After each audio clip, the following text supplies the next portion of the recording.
Warm-up time. Follow that dolphin.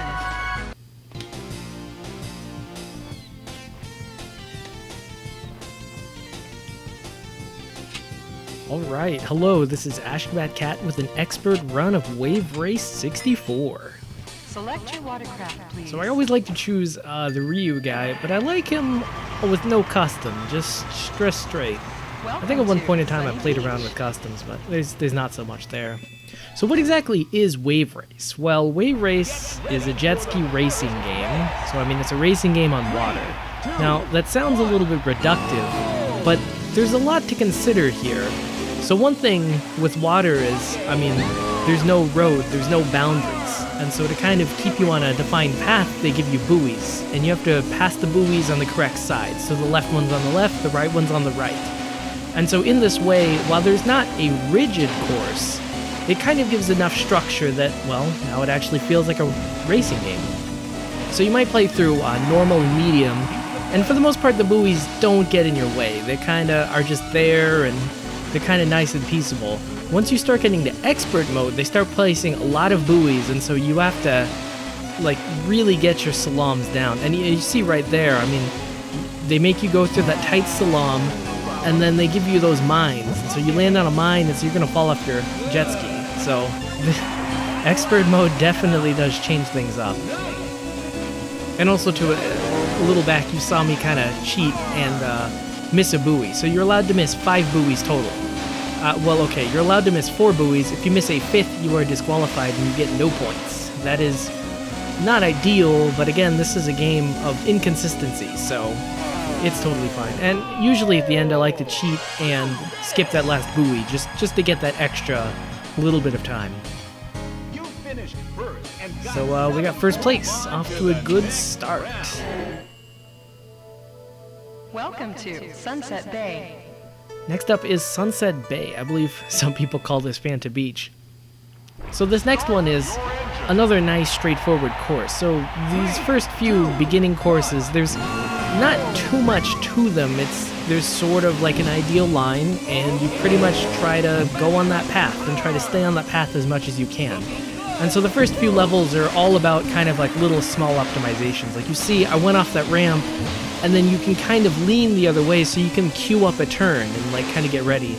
And then this, oh man, this little part with like the slaloming, it's pretty tough to get like those left and rights right down, so, well. And then sometimes if you're not able to make it, it's like you just have to cut your losses. One thing I've realized about this game is it's not so much about making the perfect lap, because I mean there's just so much randomness, it's almost impossible to get the perfect lap. It's more about not messing up in a terrible way. Because again, I mean, you get turned around, you get stuck, I mean, you're stuck for like a few seconds, you stick around for a few seconds, and then that's it, you've lost the game. Oh, so I didn't even talk about the controls and handling. So you're on a jet ski, but you turn by, like, adjusting your body weight. So as you move the control stick, you're actually moving, like, the player's body and having them lean in different directions. Jet skis are actually fairly sensitive, or at least the jet skis in this game. And so, if you want to lean all the way, it's like you can make some pretty sharp turns, but, I mean, you don't always want to, because that means you lean too far and you can just completely spin out. And of course you can go down left, down right to make your turns even sharper. And right there I kind of cut. I always like to kind of cut and go right next to those landmines and then just cut off. Welcome to Drake Lake. Alright, next up we have Drake Lake, or the one with the fog. So your first lap it'll be super foggy, and then it kind of clears up as you go on, which is not necessarily convenient if you're playing this for the first time, but well, let me tell you, this took more than a few records, so this is not my first time. Let's see, if your TV settings are set right, you can actually, like, barely see through the fog. I guess here you can't really see it all, but, I mean, you race it enough times, and that's not so bad. And plus, too, you can at least see the buoy arrows, and so you can kind of always know where you are. Alright, so this is the posts. Like, this is one of the first really tricky spots of this game. And so, I mean, on the next lap I'll do it. You can go through the post, but it is insanely risky. And if you hit a post, it's like, bam, you're out for 3 seconds. That might have cost you the game. I didn't want to go for the post because I had like Derek Jeter or whatever his name is just right up on me. And again, like, if it's more about preventing huge mistakes than, oh man, it's an adrenaline rush every time it happens. Oh my gosh. And then also too, I kind of like to salam left and right just as I go through there, just to make extra sure that I don't run into one of those posts. Oh yeah, you see those plants on the side. I think they slow you down if you run through them. So I guess if you want a small little optimization, you can try to turn through them. But again, like, you don't save that much time, and you might even lose more time just by glitching. Yeesh. I mean, I know I made it. This is pre-recorded, but I still... Oh, it still makes my heart race just watching me, like, shoot right through those little posts. Ooh, I even set a record.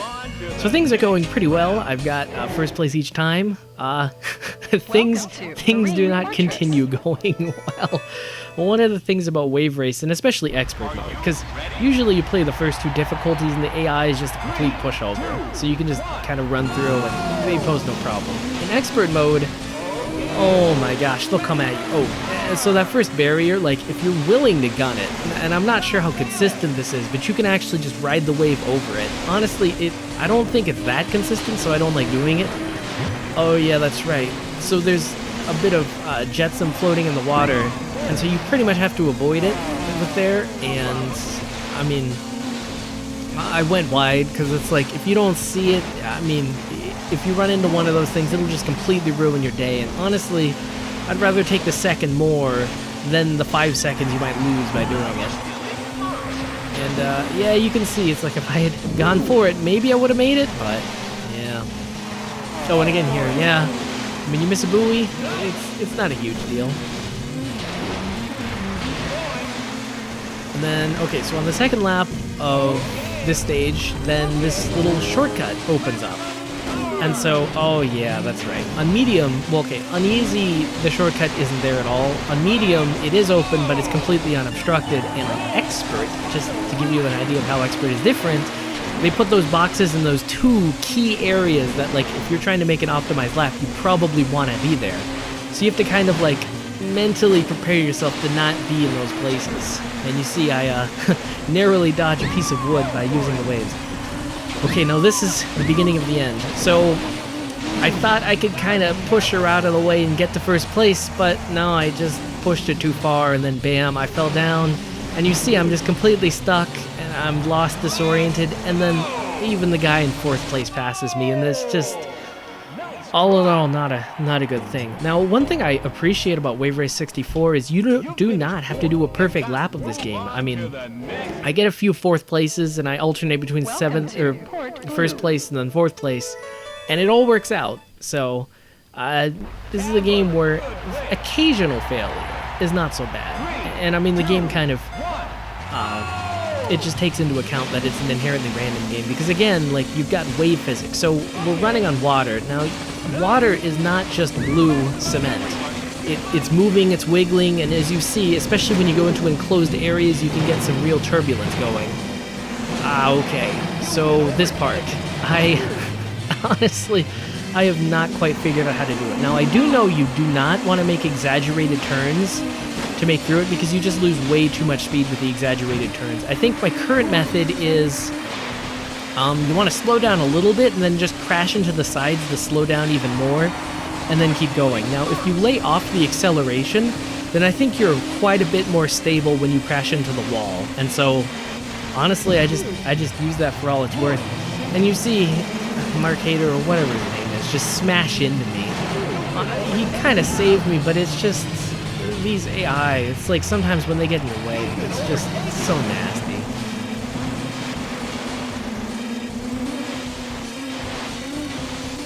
Oh, okay, so these little ramps at the end, my best strategy is, well, okay, if you're going fast enough, then you go on the first one, and then you turn as right as you can, because then when you land, you just kind of jut out. Oh yeah, and you see, she fell off her jet ski, and it's like, there is some real rubber band AI in this game, but it doesn't feel like cheap, like Mario Kart rubber band AI, where they just blatantly go too fast. In this one, it's more just like, they're consistently making good moves, and you always get the sense that they're just right on your tail. But at the same time, rubber banding does go both ways, and occasionally they'll mess up.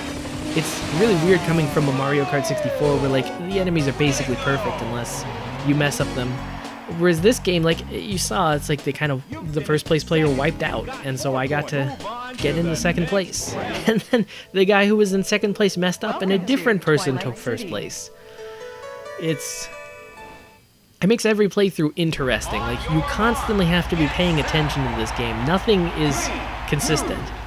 Well, speaking of things that aren't consistent, this next trick is 100% consistent. You go up on the ramp, you hold forward, you do a little submarine go underwater, but that is perfectly fine. Now that that's done, you have to make this turn. And, oh geez. Oh wow, okay. So, I like to use the ramp to dodge the landmines there. I feel like it's more consistent, but as you see, like, you don't have to, and I think it's faster to cut in, but oh my gosh, it's way riskier. Oh, and then, so running off ramps, I think going off ramps kind of slows you down, but you can press forward to kind of go down off a ramp faster, like to recover from the jump faster. And so when I go on ramps, I like to do a little bit of forward to kind of get back in there. But you want to be really careful because there are those 2 ramps in a row. If you miss that second ramp, you are screwed. Like, completely screwed. It's like, I'm talking like, usually you lose 5 seconds. It's like there, you could lose like 7 seconds. Instant game over. So, I mean, honestly, I'll take skipping the first ramp any day, but that second ramp, you absolutely need to get that second ramp. And then just another bit of submarining. I'm not sure if, like, you should pull up early or just keep going. I don't really know which one's more optimal. And again, this is a game where, like, I think if you really want to be super fast, then there's like a ton of small little things you can be constantly doing if you want to be going faster. And, jeez. Oh, you do want to be careful when you're making that turn right after that first jump, because if you don't make that turn and you land up on the sea, like, you're on a jet ski, right? And so it works by propelling water through it. But if you're on land, there's no water to propel behind you. So you are essentially stuck. Like, have you ever seen a whale stuck on a beach? You are that whale. Alright, so this is always exciting.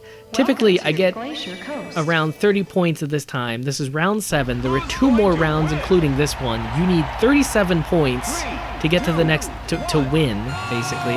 You get 7 points for first, so if you get first, you are instantly set. If you get 4 points, if you get second place, you get 4 points, and third and first, or third and last, not in good a position.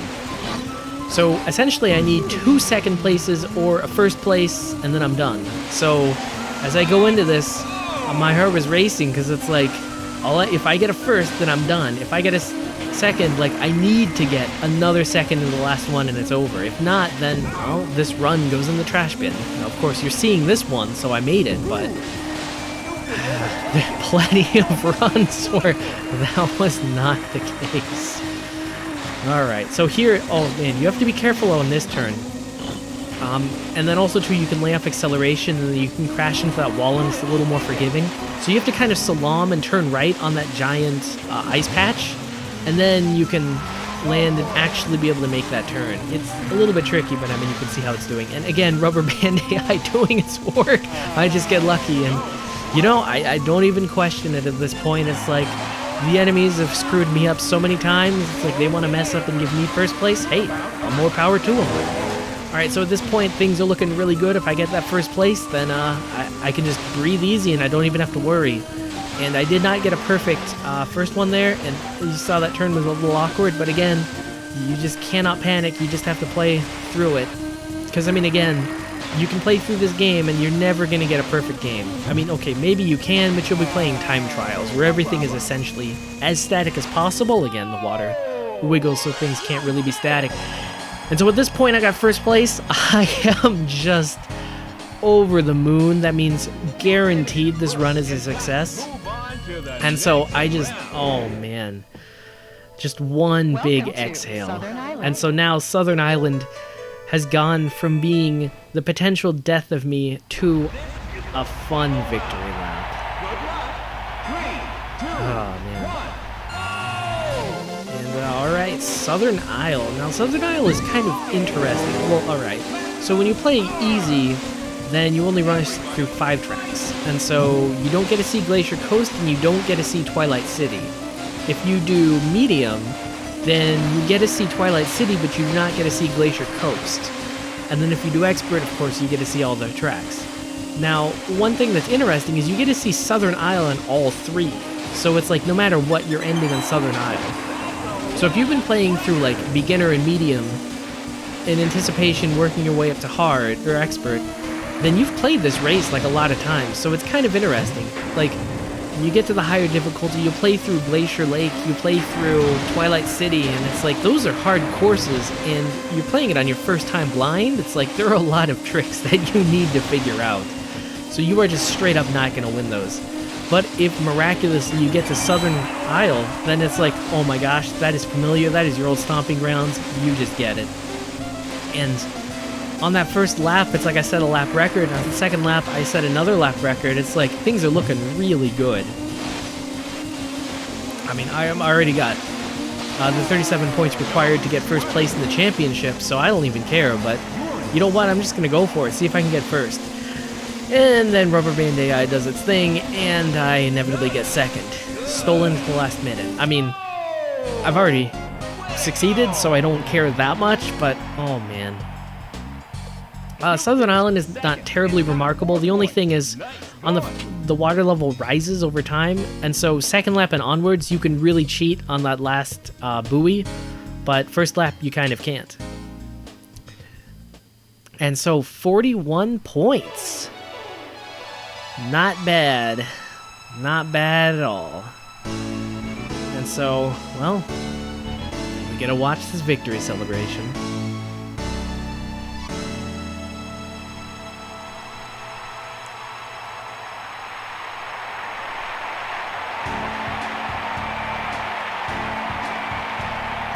I feel kind of bad for the Derek Jeter or whatever his name is, because there were only 4 racers and there were 3 spots on the podium, so that means everybody is represented here except for the loser and last.